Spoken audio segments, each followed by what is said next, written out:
ভোলাহাটে রেশম বোর্ডের উদ্যোগে কৃষি সমাবেশ অনুষ্ঠিত। বাংলাদেশ রেশম উন্নয়ন বোর্ডের উদ্যোগে ভোলাহাটে রেশম চাষি কৃষক সমাবেশ অনুষ্ঠিত হয়েছে।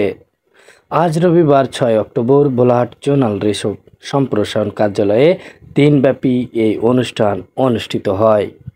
বাংলাদেশ রেশম উন্নয়ন বোর্ড এর বাংলাদেশ রেশম শিল্পের সম্প্রসারণ ও উন্নয়নের জন্য সম্বলিত পরিকল্পনা শীর্ষক প্রকল্প দ্বিতীয় পর্যায়ের অর্থায়নে এবং জোনাল রেশম সম্প্রসারণ কার্যালয় ভোলাহাট এর বাস্তবায়নে এই চাষি কৃষক সমাবেশ অনুষ্ঠিত হয়।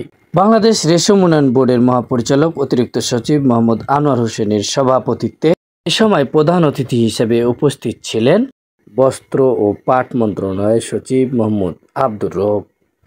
এ সময় বিশেষ অতিথি হিসেবে উপস্থিত ছিলেন বাংলাদেশ রেশম উন্নয়ন বোর্ডের পরিচালক মোহাম্মদ এমদাদুল বারী, বাংলাদেশ রেশম উন্নয়ন বোর্ডের প্রকল্প পরিচালক ও প্রধান সম্প্রসারণ কর্মকর্তা মোহাম্মদ মাহবুবুর রহমান, ভোলাহাট থানার ভারপ্রাপ্ত কর্মকর্তা ওসি শাহিনুর রহমান। কৃষক সমাবেশে বক্তারা রেশম চাষের গুরুত্ব আরোপ করে বলেন, ভোলাহাট উপজেলায় রেশম চাষের অনেক সম্ভাবনা রয়েছে, যা গত 100 বছরে চাষ করে এখানকার চাষিরা প্রমাণ করেছে।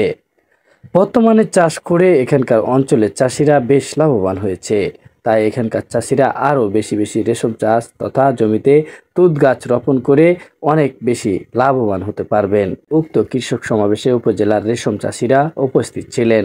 পরে রেশম চাষের গুরুত্ব তুলে ধরে রেশম চাষিদের নিয়ে একটি র্যালি বের হয়ে বিভিন্ন গুরুত্বপূর্ণ স্থানে প্রদক্ষিণ করেন। মোহাম্মদ জামিল হোসেন, বরেন্দ্র নিউজ।